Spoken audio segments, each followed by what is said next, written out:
സുഹൃത്തുക്കളെ, ലക്ഷദ്വീപിൽ ഇന്ന് റമദാൻ 1. അപ്പോൾ ഈ വർഷത്തെ ആദ്യത്തെ തറാവിക്ക് സഫ് 3. ബാക്കി പല സ്ഥലങ്ങളിലും കാണുന്നത് പോലെ തന്നെ റമദാൻ പകുതിയാകുമ്പോഴേക്കും സഫ് കുറഞ്ഞു വരുന്നത് കാണാനും സാധ്യതയുണ്ട്. അപ്പോൾ തറാവി നമസ്കാരം കഴിഞ്ഞാൽ ഇതേപോലെ വട്ടം വളഞ്ഞിരുന്നിട്ട് വിത്രിയ ചൊല്ലലുണ്ടാവും. ലക്ഷദ്വീപിലെ ആന്ത്രോത്ത് ദ്വീപിലെ സുദ്ദീഖ് പള്ളിയാണത്.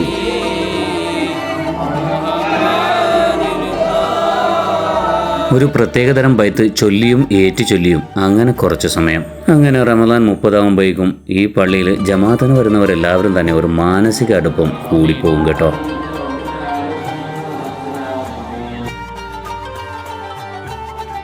വിത്രിയെ ചൊല്ലിക്കഴിഞ്ഞാൽ പിന്നെ ദുആ ചെയ്യലും ആമീൻ വിളിയും.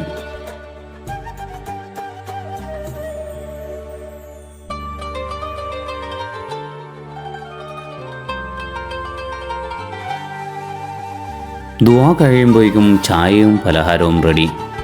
ചായയും പലഹാരവും ഒക്കെ അതാത് പ്രദേശത്തുള്ള വീടുകളിൽ നിന്നും വാങ്ങിക്കുന്നതാണ്.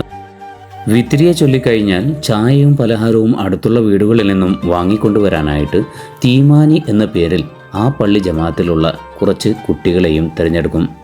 റമദാൻ അവസാന ദിവസം അവർക്ക് ഒരു പാരിതോഷികമായിട്ട് കുറച്ച് തുകയും കൊടുക്കും. തൽക്കാലം ഈ വീഡിയോ വൈൻഡപ്പ് ചെയ്യണം. Thank you for watching.